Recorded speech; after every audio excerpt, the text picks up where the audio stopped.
আমি এমন একটা পর্যায়ে এসে দাঁড়িয়ে আছি যেখানে আমি কিছুই করতে পারতেছি না। না পারতেছি পরিবারের মানুষের স্বপ্ন পূরণ করতে, না পারতেছি নিজের স্বপ্নগুলো পূরণ করতে। আসলে একদম জীবনটা আমার থমকে গেছে। আমি কিছুই করতে পারতেছি না। কি হচ্ছে আমার জীবনের সাথে? কেন হচ্ছে? এই হিসাবগুলো আমি মিলাতে পারতেছি না। বিশ্বাস করেন ভাই, প্রচুর পরিমাণে ডিপ্রেশন কাজ করতেছে ভিতরে।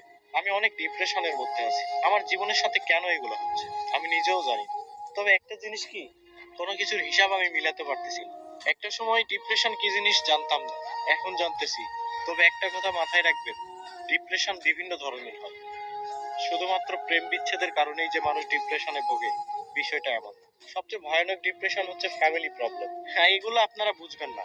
যারা মধ্যবিত্ত পরিবারের, একমাত্র তারাই বুঝবে। ডিপ্রেশন অনেক কঠিন একটা জিনিস। এখান থেকে সহজে কেউ বের হতে পারে না, কেউ ডিপ্রেশন কাটিয়ে উঠতে পারে না। তবে আলহামদুলিল্লাহ, ধৈর্য ধরে আছি, ভালো কোনো একদিন আসবে ইনশাল্লাহ।